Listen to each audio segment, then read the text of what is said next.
Hello to all of our listeners out there in podcast land, and welcome to episode 25 of the Canadian Patriot podcast, recorded on April 25th, 2016. Joining me this evening, we have Gavin, a business owner, gun enthusiast, hunter, atheist, and the host of the Greater Toronto Area chapter of the Tactical Beard Owners Club. Hey, Gavin, how's it going? Pretty good. Yourself? Very well, thank you. We also have Jeff, a married father of one, working as a skilled trade in the construction industry. He's been an avid firearms enthusiast for the last 5 years. He enjoys competing in IPSC ORA 3-gun and cowboy action shooting. Jeff is on the board of directors at his gun club. Hey, Jeff, how's it going? Great, Andrew. Thanks for having me back on. Oh, it's a pleasure. Even if you do have to, leave early. I understand some of us have jobs and we have to go to work so we can pay taxes. Well, Andrew, when you're chronically unemployed, the once in a while when you do get a job, it really wears you out. I can understand that. Yeah. As always, I'm your host, Andrew. I'm a libertarian, competitive shooter, gear reviewer at everydaytactical.com, and a gun club director. We'd love to hear your feedback about the show, positive, negative. But, be warned, if it's negative, we're going to rip on you. But please visit CanadianPatriotPodcast.com/feedback or email us at feedback@CanadianPatriotPodcast.com. If you leave a 5-star review on the iTunes, you're going to get to, within reason, decide what I can drink or what I'm going to drink for an episode, which could lead to hilarity. I believe there's some moonshine on the way shortly. So that'll be fun. But yeah, the edited version of the show is available on Stitcher and on iTunes, or you can tune in live like you are now and watch us on the YouTubes. We also have a new contest. If you'd like to help create a logo for Canadian Patriot Podcast, we'll be accepting submissions via email or through the Facebook through the end of May. The first 2 weeks of May, we'll put everything up for Facebook for voting. And the person that submits the winning design will get a free t-shirt because, yes, that's right, we're going to have t-shirts. But first, we need a better logo. So, looking at you, the 200-plus people that download the show every week, looking at you guys, one of you must be moderately artistic. I said artistic with an R, not autistic. I'm sure most of our listeners are both. Gavin, what are you drinking? I am drinking some delicious Australian Bundaberg rum in honor of Anzac Day. Right on. And Jeff, are you drinking? I am. I've got a fine glass of Macallan 17-year-old Scotch. Wow, that Scotch can drive and is almost legal. And it's delicious. I'm impressed. Well done. That is very highbrow of you. I don't know if you're going to be invited back if you keep this up. Oh, so I drink wine and I get ripped on. He drinks Scotch, and now your wine came out of a Tetra box. It was a boxed wine. Well, I was drinking Coors last week, so that's got to count for something. So what you're saying, it sort of balances itself out. I think so, yeah. Puts you in the middle of the road. Yes. I have my giant growler from Block 3 in St. Jacobs. We've got 64 ounces of King Street Saison today. So that's probably going to be fun. We've also got comments on the YouTube already. Trigger Mugger says, I'd like to hear a discussion on the bias of the Canadian SEAL clubbing requirements. I'm not even sure where to go with that, but thank you for tuning in and listening live. Which reminds me, cheers, Ben. Thanks for the comment. We're working on getting you up here to club a baby seal.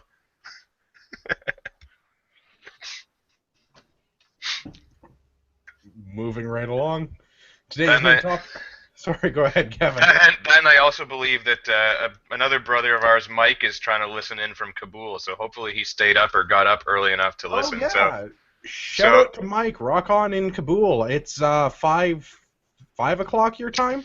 5:30, I believe. It's like an 8.5 hour, just to make things more confusing. Of course it is. It's Kabul. Yeah. Hey, rock on. Hope nobody's mortaring the base today. So, the main topic of this evening's show is going to be a little bit shorter than normal, and we're doing it out of order. The news will be up in a minute. We're going to start by talking about Senator Crazy Pants Bill S223. So, Senator Javier Payette, I don't know, I'm not French. We're going with Senator Crazy Pants, has reintroduced her... What's the name of the bill? Promoting and protecting, preserving Canadian firearms, shooting, hunting, sports, something? Doesn't sound a whole lot like preserving to me. No, Unless you shoot or hunt exclusively with a 22 or shotgun. Yeah, I don't... So A, she's a liberal senator. B, the name of the bill is completely misleading because it's something to the effect of, like, preserving Canadian firearms, something, hunting or other. Now I'm sad I don't have the notes in front of me with what it was actually called. They probably call it that for people that like don't actually read and they see the name of it. They're like, yes, I want to preserve that. I'm voting for this. Oh, I'm sure that's what it is. It's totally It's all about marketing these days. Well, yeah, it's optics. It's putting the right spin on it, right? Well, but the other part that I find interesting is this is a rehashing of the basically same bill that she introduced last year that failed miserably in the Senate, which was S231, which was an act to amend the Firearms Act, the Criminal Code, and the Defense Production Act, which died on the table in August when Parliament was dissolved. Well, we can only hope that this suffers the same fate, Andrew. Well, I have good news. Senators in Canada are forced into mandatory retirement at age 75, and Senator Crazy Pants' birthday was on a Friday. Excellent. So she is no longer a senator. We're still paying her because, I don't know, pensions for life and stuff, but she is no longer a senator. And the way that I hope that this is going to work is because there is no longer a sponsor for this bill, that the bill is now going to be dead and no one else is silly enough to try and pick this up and run with it. So you mean I'll still be able to store my Glock at home then? I won't have to leave it at a central depot? Yeah, let's talk about some of the silliness in her proposed legislation, which... Just before you touch on that, just quickly, does anyone else find it funny that it's S223? Yeah, it makes me giggle every time. It makes me giggle. So, we're going to have a new class of firearms. We're going to change the classification system in the country under this bill. There's going to be non-restricted firearms, or instead of non-restricted firearms, we now have hunting firearms. And we're also going to have circumscribed firearms instead of restricted firearms. Not to be confused with circumcised firearms. That's a totally different thing. A circumcised firearm would be a prohibited firearm because it still is less than 4 1/4 inches. Well, only if they nip too much off the top. Yeah. So, if it's not a prohibited firearm or a circumscribed firearm, it may be a hunting firearm if it is a smoothbore and is the barrel is the barrel is more than 470 millimeters long, or it has a striated barrel that is more than 470 millimeters long and can discharge 22 caliber rimfire ammunition in a semi-automatic manner, or if it's designed or adapted to be fired when reduced to a length of less than 660 millimeters by folding, telescoping, or otherwise. So what does this mean? Anything that's not smoothbore like a shotgun or 22 caliber rimfire is going to be circumscribed or prohibited. Wow, can you imagine all the Tavors and XCRs and SKSs that will go missing the next day? Mike in Canmore is going to have a boating accident of unheard proportion. Unbelievable. Unbelievable. All of the circumscribed firearms are going to be handguns that are not prohibited. Firearms that are having a barrel of less than 470 millimeters. I'm sorry, less than or equal to 470 millimeters. A firearm other than a prohibited firearm capable of discharging centerfire ammunition in a semi-automatic manner, or a firearm designed or adapted to be fired with a reduced length of less than 660 millimeters. So I foresee a lot of guns being moved into the circumscribed category. Yeah, but some of the things, I guess. I mean, what about bolt action guns? Like, Apparently, bolt-action guns are not a problem because they're not semi-automatic. I don't really understand how that works because if you want to look at straight up like lethality of a round, your semi-automatic AR-15, 223, Tavor, XCR, ACR, all of the like fun semi-auto 223 guns that we like, all the black rifles that become circumscribed because they're so dangerous. But you can still run around with like a 300 Win Mag bolt gun because logic, it does not apply in the Senate. Logic just completely escaped. Well, I've been calling her Senator Crazy Pants, so I mean, yeah, like it doesn't like the restriction they're putting on what they're going to call a hunting firearm seems to, yeah, leave some very strange options for us. well, your only semi-automatic is going to be a 22. That's yeah. And you'll be able to hunt with black powder. Yeah, yes, and you can still hunt with black powder or shotguns. And they don't really address non-semi-automatic centerfire rifles. It's not clear in her bill. The part that I think is kind of scary about 338, it sounds like I can take it anywhere now. Like it's not going to change. Well, you can't take it anywhere now. It's non-restricted. Well, no, but that's what I'm saying. Like it doesn't sound like. I mean, it's not going to fit into this circumscribed category, but it doesn't seem to fit into this hunting category either. So is it going to just stay non-restricted? Well, no, under her system, non-restricted doesn't exist. You either have hunting firearms circumscribed or prohibited. And at the end of the day, if this ghastly piece of legislation were to pass, what would these jackasses do the day after another shooting occurred at downtown Toronto or Jane Finch with more illegal guns? What would their response then be? Oh, we need even more legislation. Well, clearly we don't have enough centralized storage because how are all of these illegal guns getting out of the registered, approved, government-mandated storage facility where they have to be stored? Yeah. Well, it's because they have a mind of their own and they pick the lock and just walk up and walk away. Like, I mean, your guns do that? I don't know. I'm looking at it right now and it's not moving. I have yet to see one get up and wander about on its own. But I don't know. This is weird. The conscripted class firearms that they're proposing would all have to be registered, just like our currently restricted class, so nothing changes there. And I want to draw attention to something that Senator Crazy Pants said in the wake of the Ottawa attack on Parliament from the crazy dude that decided to go shoot up the place after attacking a soldier guarding a cenotaph, that it's her opinion, it's a serious mistake to arm police officers with these weapons. No matter what, the first victims of an attack will probably be police officers because people who wish to do harm do not give advance notice. Security that relies on firepower has proven to be ineffective, and millions of Americans have paid the price for the false assumption with their lives. Oh my God, how nuts is this woman? The RCMP, who is charged with protecting Parliament, is carrying submachine guns, MP5s, like full auto MP5s. And this woman, who's being protected by public servants with fully automatic firearms, thinks that the cops shouldn't have guns to defend them with after they just had an armed gunman come in and shoot up Parliament. This is the level of crazy that is writing the bill. Yeah.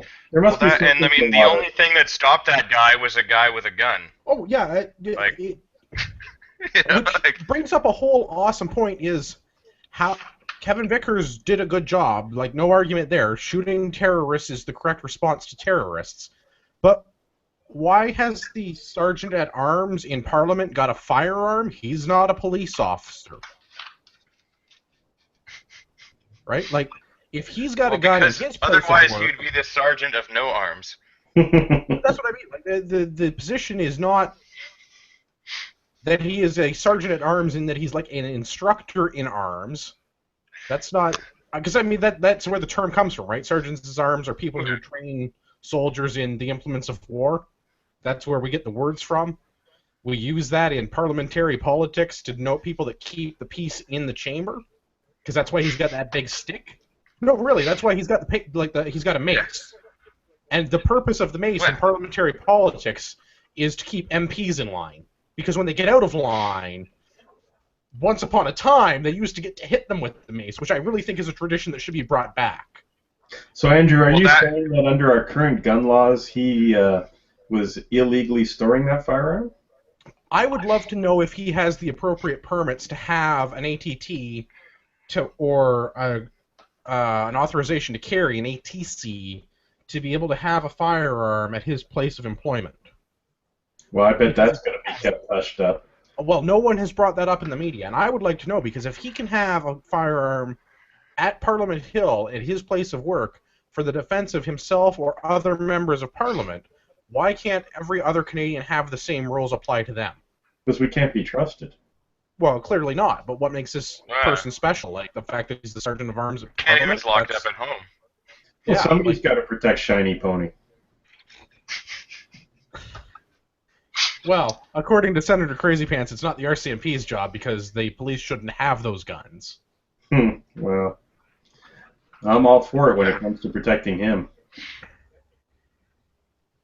Takeaway guns are okay with it when it comes to protecting them.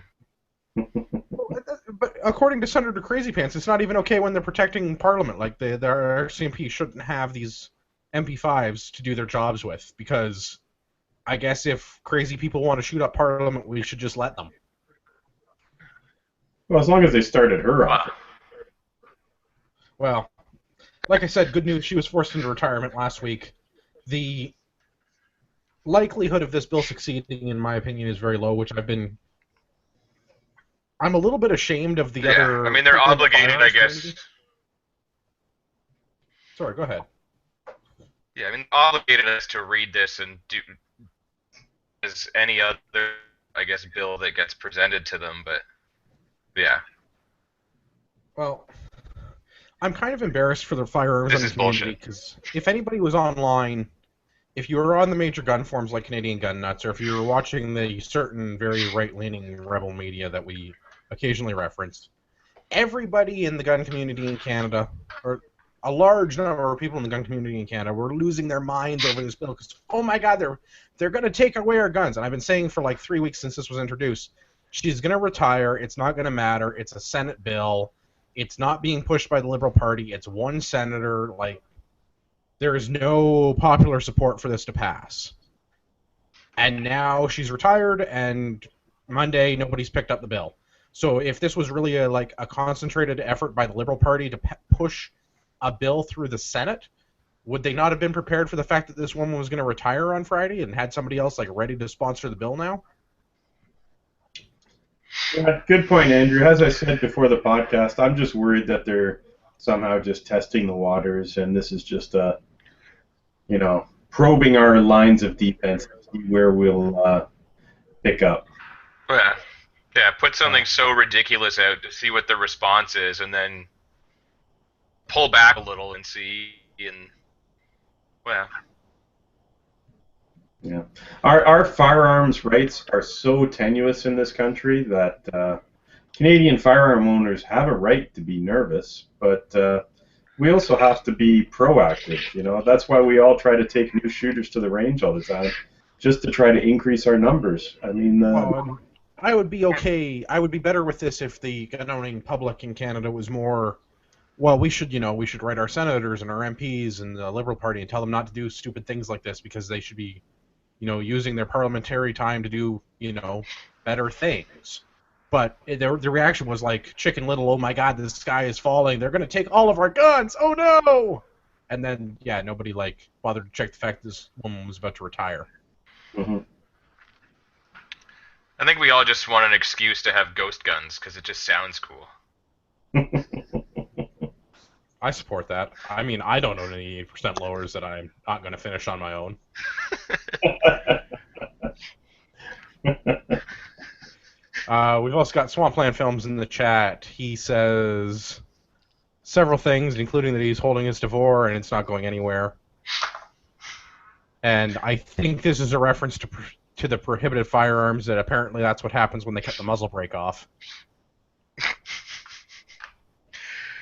But yeah, like with this storage thing that I find so ridiculous, like shouldn't that mean then that like if we are gonna have to store our guns at like an approved thing and only be able to shoot them at that we should be able to own like whatever the fuck we want then? Well, yeah, but you still can't have a prohibited firearm. I mean, that's nonsense. I mean, it's only in a locked government-approved facility where it's registered, and only shot at an approved government facility where it's registered. So it's not like you're gonna. Yeah, and I can't leave with it, and if I want to sell it, I have to have an approved transport. Like, yeah. But no, we're still gonna make everything prohibited except for, shotguns and 22s. And what would that approved transport consist of? Would it be like a gun limo? So some guy is just driving to gun clubs all the time, dropping off people's guns and waiting for them to drive them back to their storage facility? I mean, it's just, you can't even comprehend this stupid. No, it's totally a logistic nightmare. There's no infrastructure to support this. It's not well thought out. I mean, I hope it's not Canada Post, given my experience in shipping guns, because my upstairs neighbor had my shotgun. This is all touchy-feely nonsense. Like, it's flowery language in sunny fucking ways. That's all this is.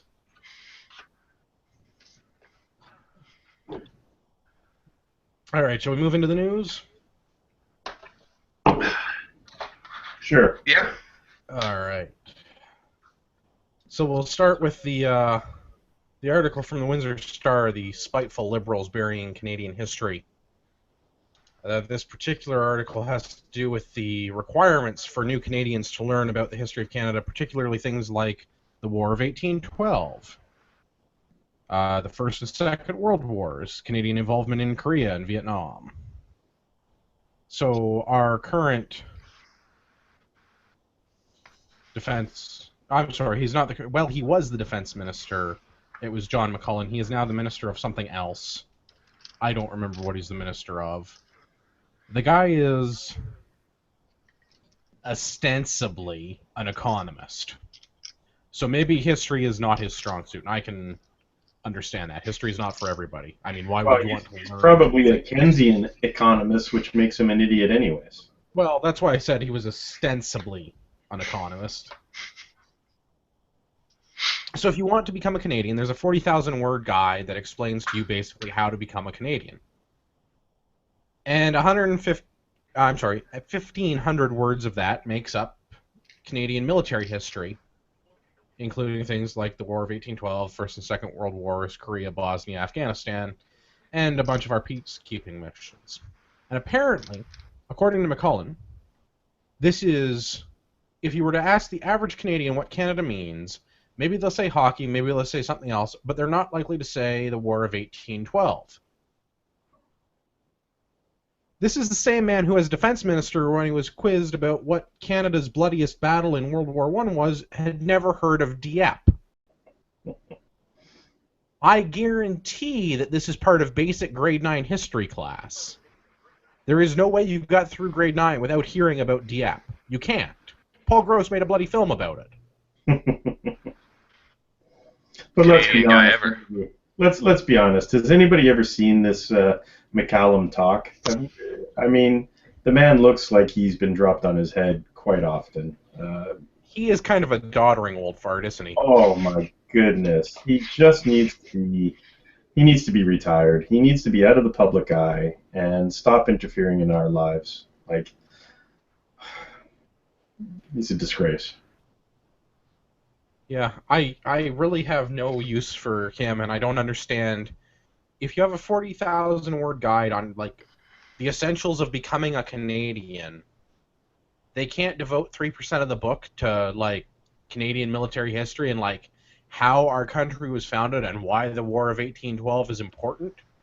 It's not like they wrote a whole essay on that. Like, the whole section on Canadian military history is 1,500 words. And our military Yeah, history is something to be proud of. I mean, there is a lot of accomplishments there, right? But it is. We're one of the finest fighting forces in the British Empire, and then under NATO and the UN. Who keeps getting called for peacekeeping missions? Third world despots and Canada. Well, that military heritage is partly what gave Canada its name. Like, I mean, you know, we weren't really our own country, but we were sort of, and like, the war is sort of what helped us prove that we're Canada and we're our own deal, right? Yeah. We have something to be proud of. Stood apart from the rest of the Commonwealth in doing it. So what would he rather us focus on when we're teaching these immigrants about Canada? From the sounds of it, hockey. I'm really not sure what his deal is. I think that it's important. This is another one of those wedge issues that's important to the Liberal Party, the Federal Liberal Party of Canada, because the Conservative Party was was more pro-military, because they had programs like building cenotaphs and awarding Victoria Crosses. That part of the whole Trudeau getting elected thing was whipping out your CF-18, right? Like, there's just this utter amounts of despise for the military under the federal Liberals, just like there was last time we had a federal Liberal Party in power. Right? They destroyed the Canadian Forces for 10 years the last time that we had a federal Liberal government. So I think this is more of the same Liberal Party propaganda that we're all touchy-feely and believe in hugging and sending winter jackets, and we don't need a military, and we don't believe in whipping out our CF-18 because that's not how their worldview is. Like, they don't see the need for having a military. Well, I mean, we're not at war with anybody, so why would we need our CF-18s to be whipped out? I don't know. There's that, a and lot of issues with that. if we kill them, they win. That's true. Trudeau did say if you kill your enemies, they win, which baffles me. So if we don't have anything to kill them with, they can't win. Well, but at the same time, we're doing things like allowing General Dynamics to sell armored personnel carriers to Saudi Arabia. So. Not armed. That's right. They don't have guns when they go carriers. there. They just have the mounts that they can put the guns on when they get there. Totally different. And I'm sure they'll only use them for peaceful purposes. Yeah, I mean, they could totally just attach one of those, like, T-shirt cannons or something to it. Yeah, because there's lots of people in Yemen that need T-shirts delivered at 1,000 feet a second. Yeah, I think everybody does. Freedom, baby, freedom. One T-shirt at a time. Yeah, that's all right. good. So the next one that we've got is a twofer. A couple of the news articles we have tonight are twofers. Apparently, in Winnipeg and in where is the place in BC?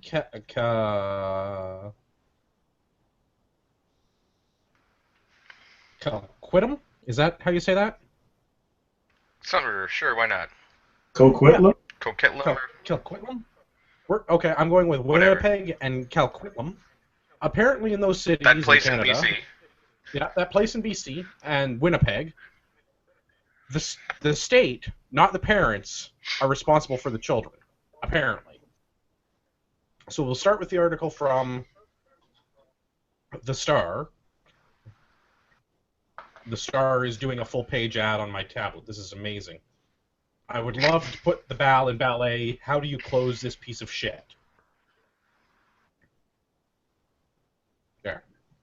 So, from The Star, Winnipeg mom investigated for letting her kids play in the backyard. Outrageous. That's So apparently some concerned citizen called Child Family Services in Winnipeg on Jackie Kendrick, who's a stay-at-home mom, earlier this month because her 3 children were, oh my god, playing in her fenced backyard after school.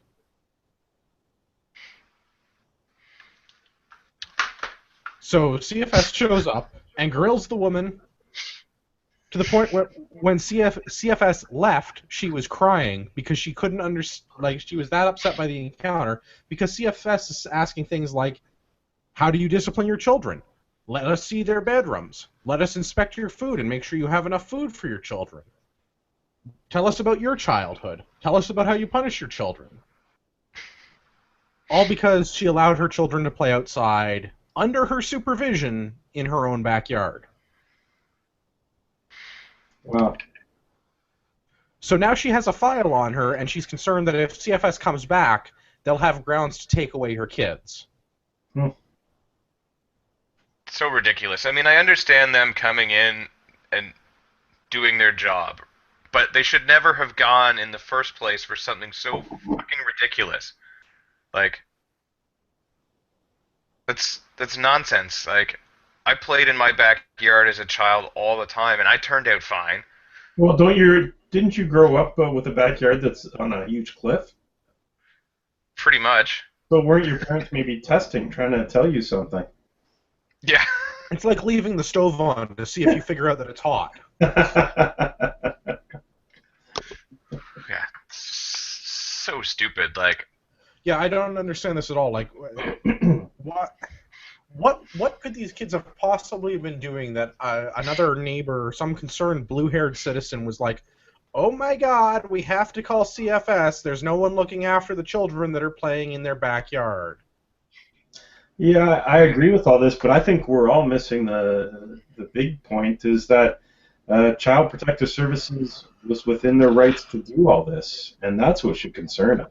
I seriously question whether or not CFS has the right to do this stuff. Like, if they show up to somebody's home, do you have to let them in?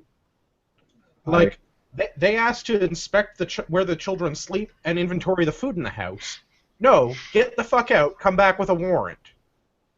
You're not police officers. There's no crime being committed, there's no reasonable cause for concern, you can't smell smoke, there's no one screaming, fuck off, get out.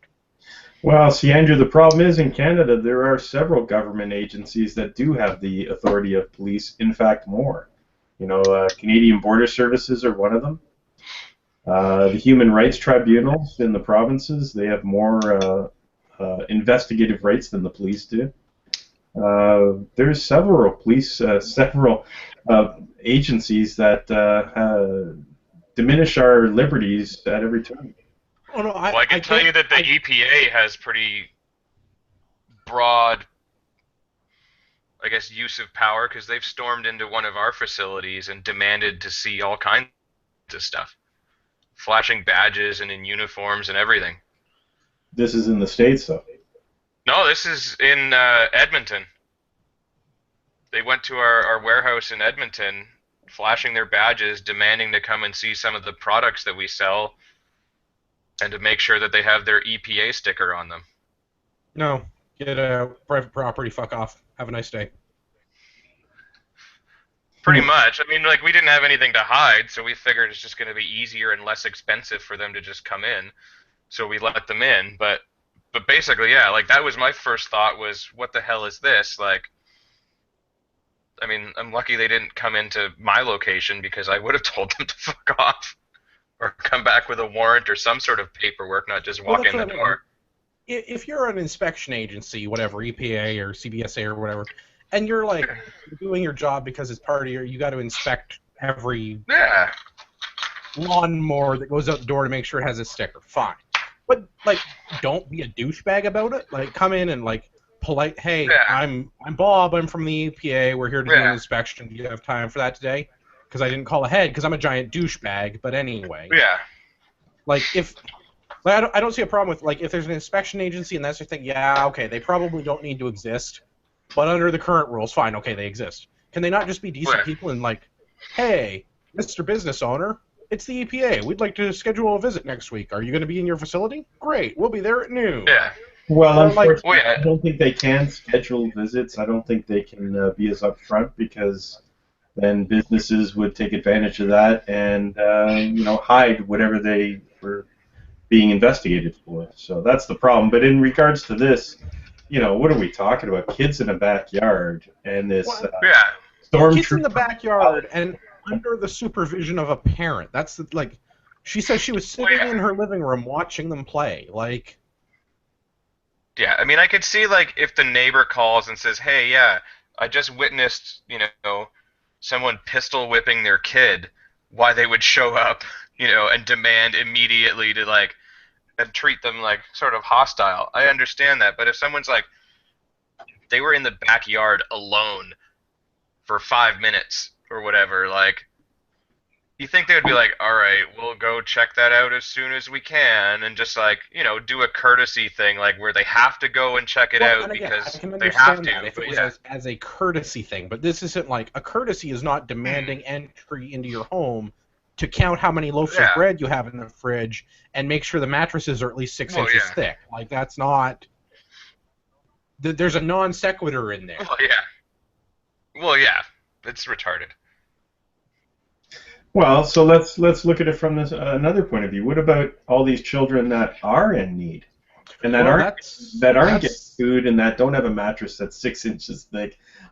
Like if we were to call this agency tomorrow and say, you know what, I know these kids in this apartment building in a bad area of Toronto, and you should go there and check it out. Would they be so quick to kick down doors and search there? I don't think so. and No, it they'd wouldn't probably be matter going if with they cops. did. Like, that's the yeah.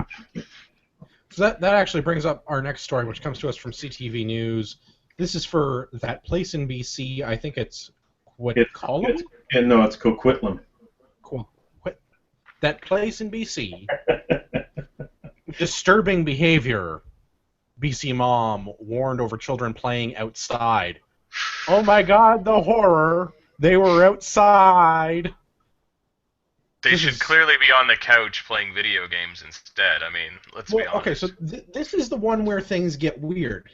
Because the mayor of Quitcolum says that they've been working with this household for 4 years, and it's been a real challenge. And the mother's name is Jana Dabababo? Dabababo? Yabadabadoo? Sure. She says that she's never heard from any of these people before. Like, this is the first occurrence. So, the mayor apparently has known about this for 4 years, and the mother has never heard from any of these people before.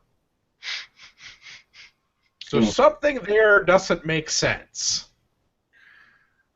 Now, the part that this one where it's interesting is the city issued a statement saying that they had issued a similar warning around the same time last year, and that this is a very extreme case of disturbing behavior from a group of children.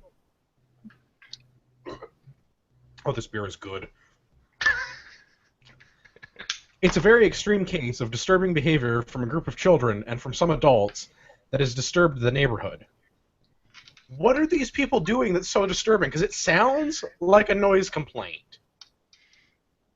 Yeah, and if it's that disturbing, how have the cops not been called? Well, that's what I mean. Like, the woman says that she says no one's ever asked me to keep my kids quiet. If they had an issue, they should come and talk to me, and I'll try and keep my kids quiet. So it sounds like she's got, like, rambunctious children. What a novel fucking concept. So is this the role that government now assumes, is controlling our children when they're out playing? Well, in Kolkata, BC, apparently it is, or Winnipeg. Like, it would seem that in certain places in Canada, the state owns your children, not you. That's right. Well, and there was a landslide victory for more government. That's right, that extra 0.1%. Because everybody wants more government until they get more government. Well, this BC case, I think, could go either way. Like, maybe they're not great at parenting, and they air quotes, they forgot being talked to before, right? Like, that could be. Like, maybe they just got loud kids and they don't shut up, and maybe they're, because I live in an area where we have some different levels of income in the neighborhood, and you can see that there are some lower levels of income where the children run around unrestrained and they make loud noises and carry on and cause a ruckus.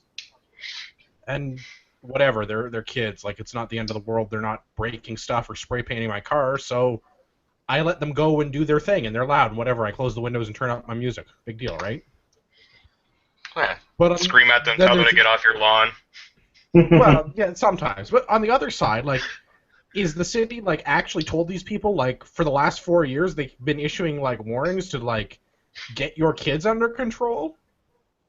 And they've just been ignoring them? Because, I mean, like, it's difficult to tell from this one which way it went. The Winnipeg one seems pretty clear-cut that, like, CFS overstepped. But this one, there's clearly at least two sides to it, and either of them could be true. Yeah. No, I think it's all ridiculous. Complaining about someone and their unruly kids, you think they would have stepped in. 4 years is a little ridiculous. Like, well, and that's the thing is, the Jana Dabba Dabba Doo has been quoted as saying they're going to play outside, and I'm going to get a ticket this time, and it's formed as a question. Like, so that to me that implies she has not been cited yet for this being a problem. So if this has been going on for 4 years and the city has been like warning her, do you not think somebody would have issued like a noise citation by now and been like, hey, you're breaking a bylaw, shut your kids up, here's a fine? yeah. Yeah, Or but you think the neighbors would go to complain to them, like, personally, once or twice before they get the cops involved? That's something that kills me in both of these stories, is these people weren't approached by their neighbors that had the issue. Somebody called the anonymous I Hurt My Feelings 1-800 number, and agents of the state were dispatched to go and deal with it because they're not enough of an adult to go and deal with another person on their own. They are incapable of rationally dealing with another adult, and they need the state to do it for them. that's exactly what happens, Andrew. And by keeping our kids indoors playing video games all day, we're raising more and more generations that are going to be the exact same. I find that absolutely baffling. Like, I do not understand how, as a country, we have failed so badly that you cannot talk to your neighbors and you have to call the police or child services to go and settle your disputes over what sounds like a noise complaint. Mm-hmm. Like, they're not running around smacking people, and Well, they're that's not. the thing. These kids are raping not shit, being like, looked after. You're just going to... Well, yeah, and if you're that worried about the kids, you're going to just wait for someone else to come and deal with it rather than go over there yourself? Well, that's the thing. Is this total, like, abdication of personal responsibility, right? Like, well, I'm concerned. I'm not concerned enough to do anything personally. Like, I don't want to get involved in the situation because, you know, that would require me to, like, put an effort in. But I'll call the 1-800 anonymous shitbag tip line, and an agent of the state can get paid to go and be involved and insert themselves into that situation. Maybe you'll get paid, too, for providing a tip that leads to an arrest. Well, if they call Crime Stoppers. Oh, the YouTube, Then Victory makes a valid point. Apparently the kids were cussing, according to the article. So clearly they need to call the So much editing. So I suppose, I guess if an 8-year-old is cussing, you probably, yeah, you're right, you should call the police for that. That is definitely overstepping. Those children need to be arrested immediately. What about an adult cussing? Is that okay? Only if he's working on his car. Yeah. Well, no, you're not allowed to work in your car in public. You have to do it inside of your own garage, right? Oh, that's right. Carbon emissions. That's right. Yeah, we don't want those escaping the garage, so that way it just takes care of itself, right? What are you doing fixing your own car? You're not licensed as a mechanic. You're not allowed to change your oil. Oh, that. No, I swear to God, I'm being facetious, but I swear that is the way this country is going. No, I don't think you are allowed to work on your car anymore. I'm pretty sure there's regulations regarding it.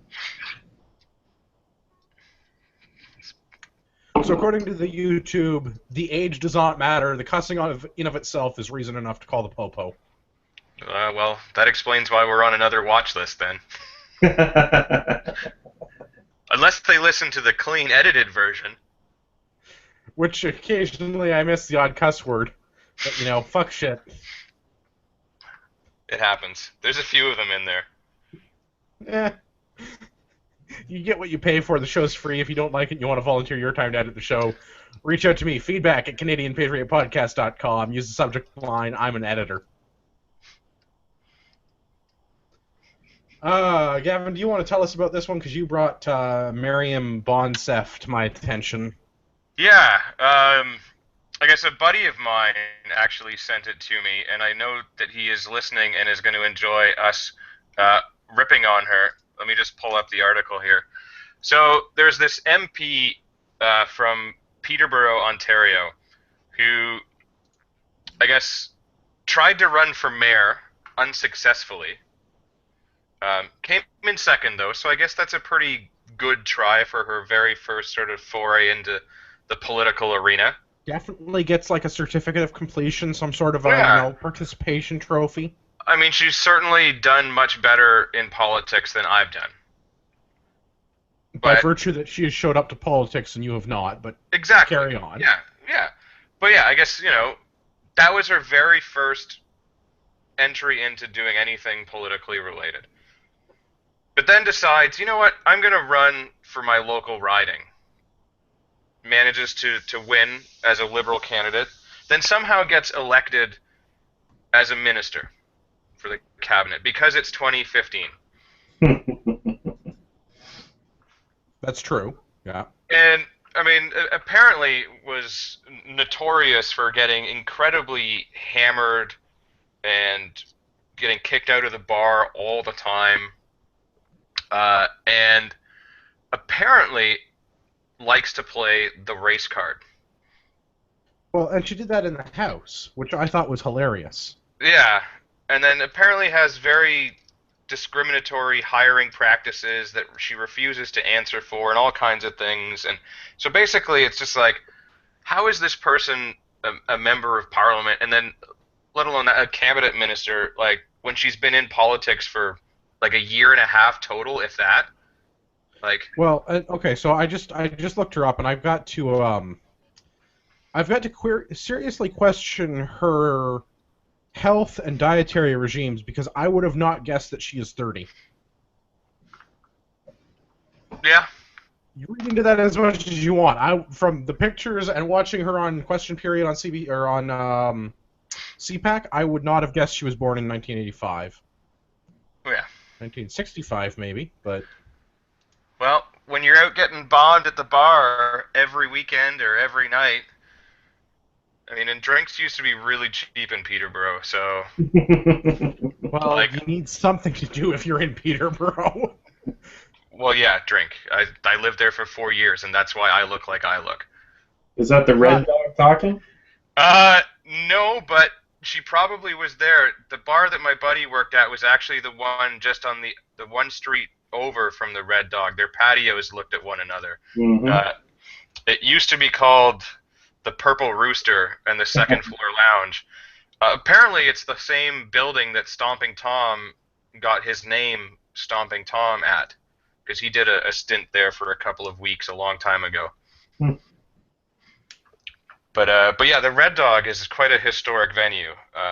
But I imagine, based on the fact that she's an immigrant, she would not have been too welcome at the Red Dog, which is typically a local townie bar. Mm-hmm. Take that for what it's worth. But yeah, I just find the whole thing ridiculous. It's like, how is this I'm all for this balanced cabinet and everything, but it just seems like, oh, you're a woman in politics? Here you go. Here's a cushy cabinet spot because we need to fill these spaces, right? Like, this person is clearly not qualified for the job or politics or anything because they're so new to the game, and here they are with this cushy position, and it'll probably, continue to be a cabinet minister so long as the Liberals are in power, because that's just how I'm it trying works. to find out, what is she the minister of? It's like cultural diversity or something? Something like that. I don't think that's exactly it, but cultural something or other. Yeah. Yeah, I'm trying to look up to see exactly what she's the minister of. Minister of Democratic Institutions? Oh, there we go. I knew it was Yeah. like some BS cultural Marxist bullshit thing. Yeah, so like, what even is that? Like, Jesus. it's Well, like, let's see what's in her portfolio. because I mean, it's like let's balance this cabinet. Let's put women in here, but we're not going to give them an actual legit cabinet position. But Gavin, why do we have to balance the cabinet? Because it's happened to 2015. Yeah, Ross but- Mike Yeah. walks away. whatever Yeah. happened to putting the best person in the job? That's not Well, how that's the exactly- liberal government works. Well, but Well, you know, exactly, right? Like, I don't want I would to rather- take devil's advocate. I'm pretty sure the conservatives are equally as guilty of such things. oh, for sure, all politicians are. Yeah. But I mean, like that's the thing, though, right? Like, you look at this, and it's like they've made up this bizarre cabinet position that, like, we're a democratic country, so why do you need a minister of Democrat? Like, that just seems weird. Shouldn't the whole process just by nature be democratic, and why do we need somebody to do that and talk about that and everything else? Like, Wow, her mandate letter is amazing. As minister, you'll be held accountable for our commitment to bring a different style of leadership to government. This will include close collaboration with your colleagues, meaningful engagement with opposition members of parliament. We'll get back to that in a minute. Parliamentary committees and the public service, constructive dialogue with Canadians, civil society, stakeholders, including businesses, organized labor, the broader public sector, not-for-profit, and charitable sectors, and identifying ways to find solutions to avoid escalating conflicts unnecessarily. What a wonderful segue for one of the articles that I have. This comes to us from the Huffington Post. Maryam Monsef brought Justice Minister's race into debate, according to a Tory MP. This is, So, the Justice Minister is a woman of ethnic Canadian origins. She's an Indian. Canadian Indian, not Indian Indian. And this was during question period, and the Conservative MP asking questions demanded an apology because he was offended by the fact that Maryam was playing the race card, also the gender card, but he didn't point that part out. But I mean, same. We may as well call her on all of her shenanigans. So all she does is reiterate her points, call them facts, ignore the speaker, ignore the member of the opposition, and sit down and look self-satisfied. And the speaker lets her get away with it because the Conservative MP asks again for an apology and is denied. brutal. So I would like to thank Maryam for doing such a great job with her mandate letter with the meaningful engagement with opposition members of Parliament, because I'm sure he felt like he was really being a team player at that point. What do you think we should bring dueling back to the House of Parliament? I have been Isn't saying that what we this- mentioned last week? Like, this- then I just got a message from my buddy about this chick, the one that brought it to me. Apparently, her new tagline is, "It's a work in progress." That's the only answer she gives whenever she's asked anything. It's a work in Yes. progress. Which is why Peterborough didn't get any federal money for infrastructure improvements. Because it's a work in progress. Right? Patio on the Red Dog? Like, come on, what's infrastructure in Peterborough? I don't know. I guess they could use a bus.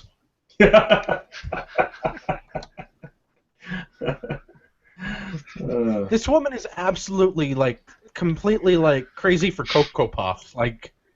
More than the senator who wants the gun control bill? No, but the senator at least has the excuse that she might be senile. Yeah. Well, this person could have had their brain addled from years of alcohol abuse. Yeah, I don't understand that. Watching her speak during question period is just, absolutely brutal. She's very eloquent at not saying anything of substance. Like John McCallum. Like John McCallum. Or like Shiny Pony. Oh my god, I can't listen to question period when they have the Prime Minister on because he says things in both official languages that frustrate the shit out of me. No,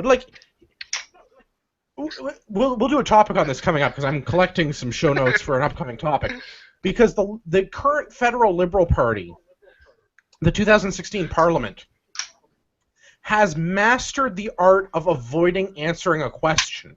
They use a lot of words to fill time to make it sound like they're saying things.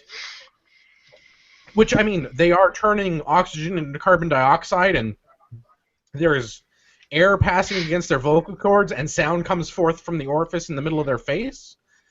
But nothing of value comes out of that hole. I think they've been watching too many Trump rallies in his way of talking. Like, oh my God, these people, like, her particularly, John McCallum is bad for it, the PM is bad for it. Like, there are a few people in the Liberal caucus that speak very well and can answer questions.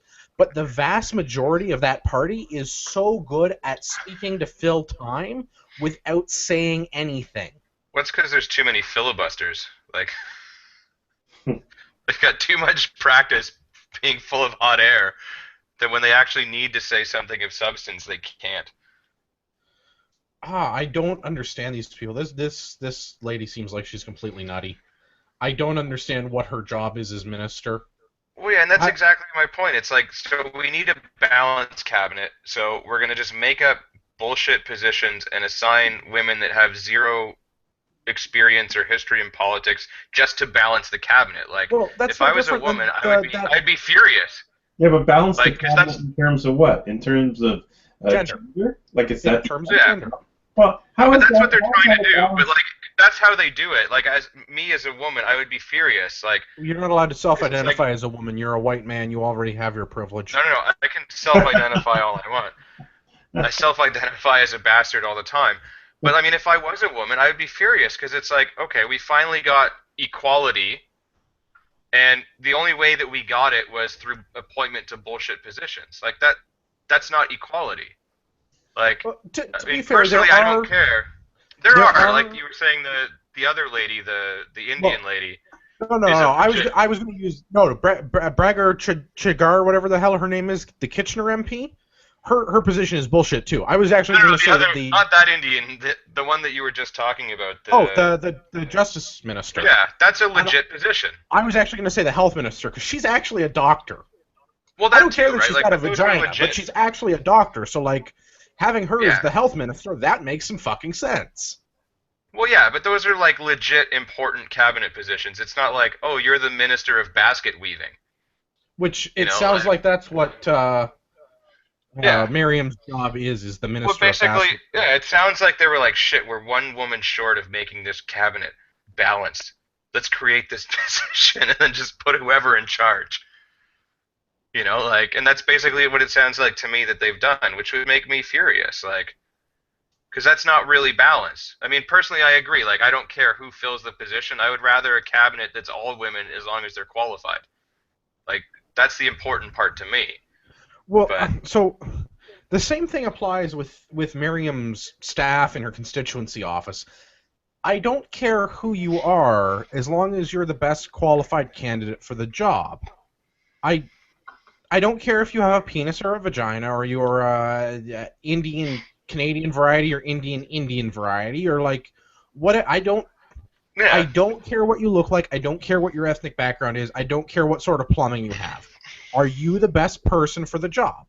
If so, then you should be the person that gets the job. If you're not the best qualified person for the job, sit down, get out of the way, and let the person who is the best qualified do that job, right? And it applies equally to any other form of employment. If there was really like a gender wage equality income gap, okay, tell more women to take STEM and stop taking feminative interpretive dance, because I'm sure that there are men that take feminative interpretive dance, but I'm sure that there's a hell of a lot more men that take science, math, technology, and engineering. Right? Like, but Andrew, this is why the private sector triumphs over the public sector over time, because by their mandate alone, they're driven to hire the best person for the job. Where in the public sector, they're not held accountable for any of their decisions or their actions. We have YouTube feedback where we're going through. Then Victory says, hire the right people for the job, regardless of gender. If all men were the right people, I'd rather see a cabinet full of men rather than women that aren't qualified just so that they are women. As a woman, I am furious about it. See? Swamp. Yeah, she says it's insulting. The health minister seems qualified. Being a doctor, I don't I forget her other qualifications. And Trigger Mugger says it's not about equality. It's about punishing men for years of oppressing women, which sounds about right. Because hashtag feminism, social justice warriors, etc., etc. Hashtags.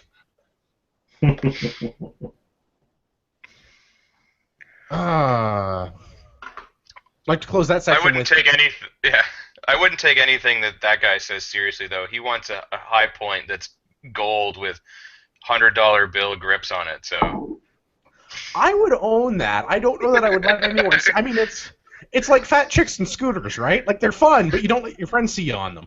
Well, now you're fat shaming, Andrew, and that's not appropriate. Hey, I didn't say how big she had to be fat. It's kind of like a scooter. I didn't say how big the engine had to be a scooter. So much editing. So much editing. No, fuck that. I'm leaving that in. Shall we talk about marijuana? Let's all get high. Let's get high. I believe you mean the doobies. Pass the doobie. What is it that Snoop Dogg says? Fuck bitches make money? No, that's not about weed. Oh, yeah.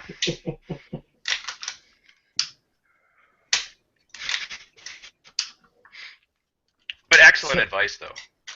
That is good advice. So, last week at the United Nations, our health minister, Jane Philpott, who I think is actually a doctor, I'm pretty sure she's actually a doctor, said that Canada has plans to introduce legislation next spring to spark the process.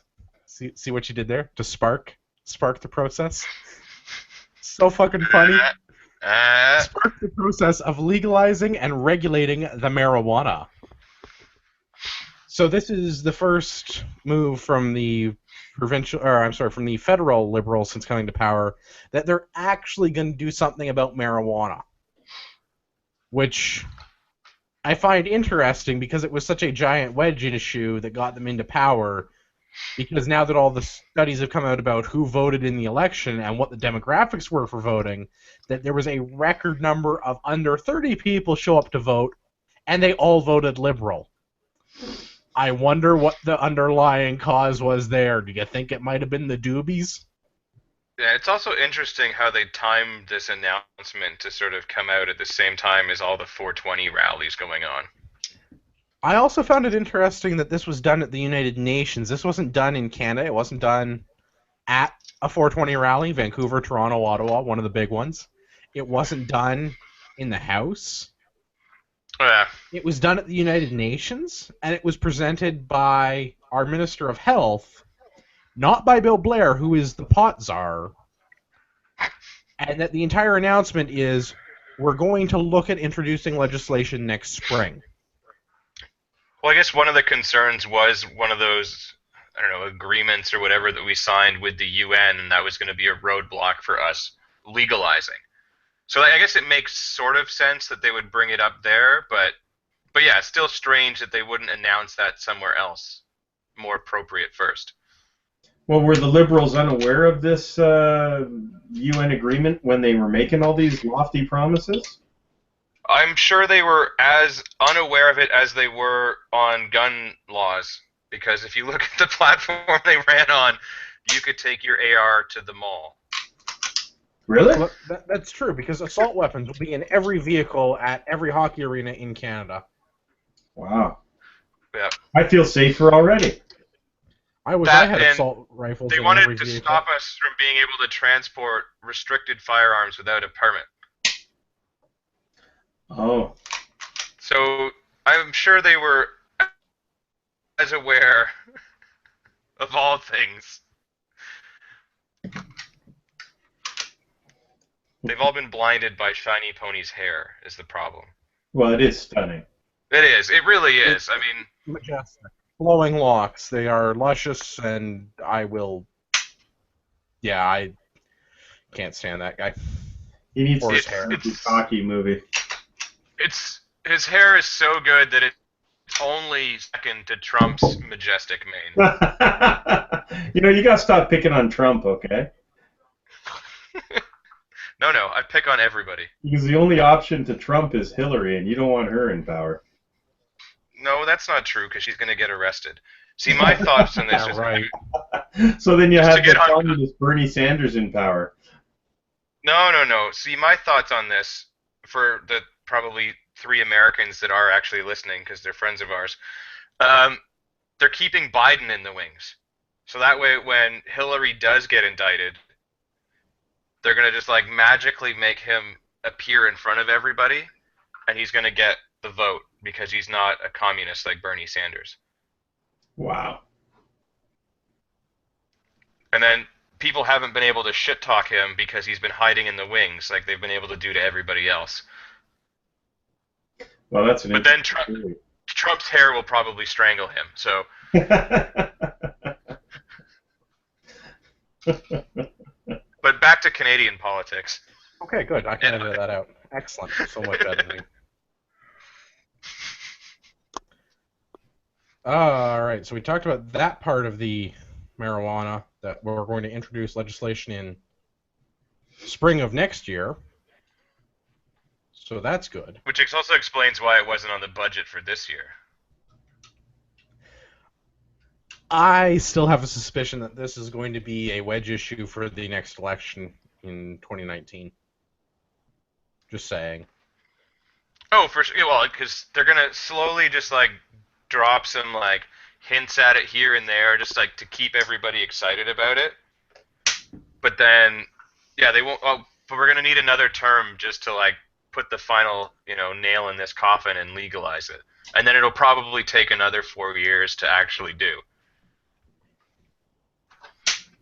Yeah, it's going to be another one of their amazing 5-year plans. Yeah. So the next article that goes along with this is from Huffington Post, because I guess the Huffington Post is real news, or something like that.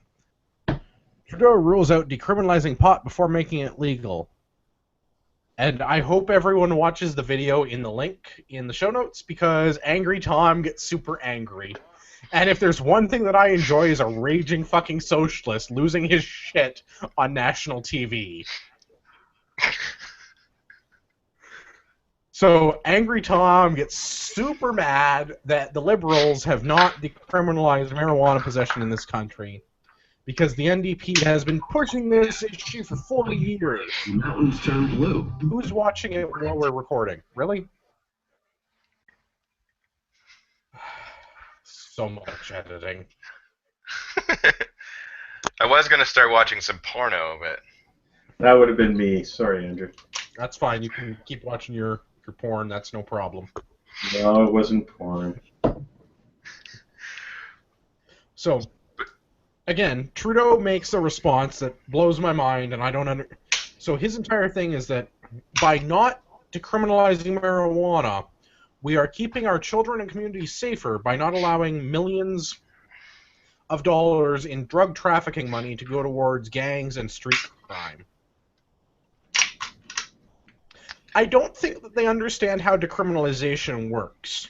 yeah, didn't they already do that like a couple of years ago, or at least like under a certain amount? Yeah, it's like 5 bushels. We all know that I'm really bad at the measuring of pot. We all understand that. If you don't know what I'm talking about, go back and listen to the episode called Weeds, where I interview Camille from the Vapor Social, because I think 10 pounds of pot is not very much, because 10 pounds seems like not very much to me, like 10 pounds of anything. Apparently 10 pounds of weed is a lot of weed. Yeah, but like 10 pounds of gunpowder isn't a lot because gunpowder's heavy. Yeah, apparently that's not the dried case leaf. with marijuana. Dried leaf is a lot lighter per volume, so yeah, 10 pounds of weed is a lot of weed.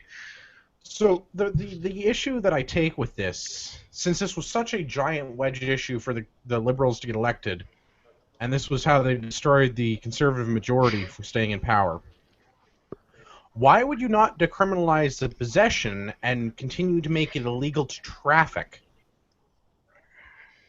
Because we have different laws for trafficking than other kinds of drug-related crimes. So if you really wanted to make a Well, difference, that would make too much sense. right? Like, am I missing something? Like, if they're really doing this to protect our children and keep our communities safe and not allow millions of dollars to go to the illicit drug trade and gangs and street crimes, why don't you just leave the trafficking laws intact? Because then if somebody wants to recreationally smoke a doobie, Constable Craig doesn't have to arrest them. But if they're going to have 10 pounds of marijuana, which I understand now is a lot, why don't you then charge them with trafficking? So 10 pounds of pot is roughly 4,535 joints, roughly. How much does that work out to in, like, currency? Dollars? Hold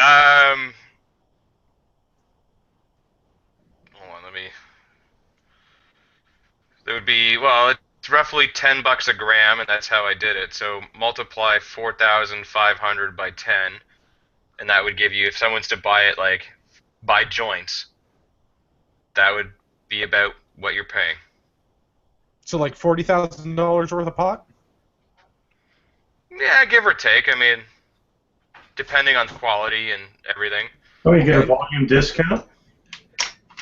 You do. So it would probably be a little bit less, but like I might have underestimated on the price a little, because I guess that was for like 0.7 of a gram. So a gram is like $15, but you're getting a volume. So yeah, I'd say it's probably close. Ballpark. So that's what I'm saying. Like, could they not use I'm not an expert anymore. For, if they have the trafficking laws, just leave the trafficking laws, and if you have like, I don't know, an obscene amount of weed, 5 bushels, 10 pounds, a pickup truck load full, like, okay, we're going to charge you because we don't think that you need that much recreationally because you don't look like Willie Nelson or Snoop Dogg. So you're probably not smoking that this weekend. Right? Like, charge them with trafficking, charge them with distribution. If you're growing it illegally without the appropriate licenses, charge them for having their fucking grow op, right? But, like, peaceful possession and they're going to smoke a couple of grams of a plant, who gives a shit? Like, that's not a... We have bigger issues as a country we should be dealing with than somebody that wants to smoke... What do you say a joint is? 0.7 grams? Well, it depends. I mean, some people roll giant joints, but, like, typically, like, a dime bag... size joint. I'm talking about, like, a normal... Yeah, I mean, I would say, like, a general joint is somewhere around, like, 0.7 of a gram to, like, maybe a gram and a half, depending on, like... Yeah. Yeah, so I don't understand why they're not decriminalizing this, because there's... We had the stat a week or 2 weeks ago. There has been 2,500 arrests since the Liberals came to power for drug-related charges for just, like, peaceful possession, not distribution and stuff, like, possession. Like, that's absurd. Yeah, they're arresting their voting base. There's laws to separate it out. And, like, yeah, there's laws to separate it out, and it's the same thing. It's like you brew beer at home. I imagine if, for whatever reason, the cops were in your house and all of a sudden saw, like, 10, 20 full-size, like, brewing tanks, they'd maybe have an issue with it and say, hey, this can't all be for personal consumption. So same thing, right? I drink a lot, but I get your point. Right? Like, if they came into my house and they find one, like, whiskey still, fine. If I have 20 of them, I'm probably making more than I'm drinking. And I'm selling it illegally. So same thing, like, yeah, if you've got a couple of grams or like an ounce or whatever, that's probably personal use. If you have like 40 pounds, probably not personal use.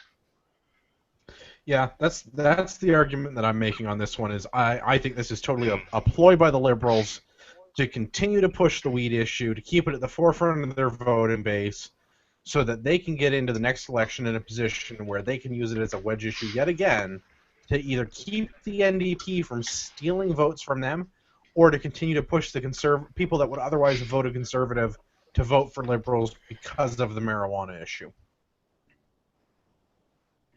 So. Yeah, I think we just need to start getting all the potheads on board with the Libertarian Party.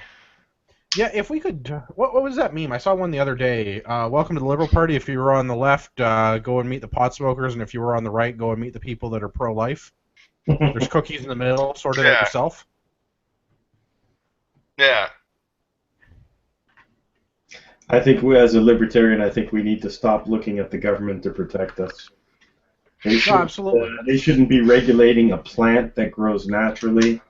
As far as any drugs are concerned, they should all be deregulated, and it's up to the parents to raise the children and to teach the children that heroin is bad, and if you do heroin, there's consequences, and that's it.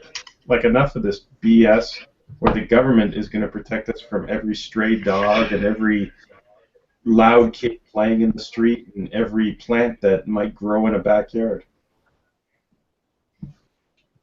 I'm on board with that, but I mean, that's because I'm one of those crazy tinfoil hat wearing libertarian guys. Well, you're not necessarily a Yeah, but, tinfoil I mean, hat, but I mean, you believe in responsibility for oneself. That's what you believe in. Well, yeah, personal responsibility, but I mean, who's going to vote liberal and believe in personal responsibility? Oh, absolutely nobody. I just want to know, like, if they're able to regulate plants and all that, can they start regulating, like, poison ivy and stuff like that? Because I'm really tired of going camping and having to look out for it, especially, like, if you're out for a hike and you forgot to bring a roll of toilet paper. Like, I just want to be able to grab whatever leaves and wipe my ass and not have to think about it. Damn the consequences. I don't want to have any consequences for not paying attention. Thank you for that image. That's getting cut. So cut. I'm surprised so anything I say makes it on the show, to be honest. Yeah, honestly, the edited version of the show is about 15 minutes. It's just me doing the intro and the outro. And you mean you don't get to see Gavin with a mouthful of Ron Jeremy at all? We could use that as like an episode cover, sure. Yeah. I don't know if I could fit that whole bottle in my mouth, though. Just keep That's practicing. what she said. I guess we should start closing up the show so Jeff can get off to bed. We don't have a big show tonight because it's we've all got other stuff going on, and Tyler's off slaying turkeys, and Craig's got parental duties, and nobody else wanted to hang out with us tonight. So we've got no rapid fire feedback this week. If you want to get in touch with the show, you can do that at facebook.com/Canadian Patriot Podcast or by visiting CanadianPatriotPodcast.com/feedback. Remember, I love your hate mail. Send it to me, feedback at CanadianPatriotPodcast.com. Be sure to include details about how the show offended you and why I need to use trigger warnings because you think the internet is part of your safe space. Gavin, where's the best place for people to find you? The best place to find me is on the Instagrams. You can find me at urbex_GTA. If you really want to stalk me on Facebook, I'll make you work for it. So you'll have to find one of these two first, and then you can find me through them. And Jeff, you're on Gun Nuts, right? You don't believe in the other social media? Nuts. Yeah, I'm on Gun Nuts as Mississauga Gun Nut. And that's the best place to find me. Excellent. As always, my name is Andrew. You can find all of my work on everydaytactical.com. And I'm on Instagram and Twitter at edtactical. No one uses Twitter. Just please stop. The one person that direct twatted me, don't message me on Twitter. It's not going to work out. You got lucky. You can visit the show at CanadianPatriotPodcast.com or check us out on Facebook, Facebook.com/CanadianPatriot. Facebook.com/Canadian Patriot Podcast. Remember, I value your opinion, especially if I upset you. You can send your hate mail to feedback@CanadianPatriotPodcast.com and let us know what you think.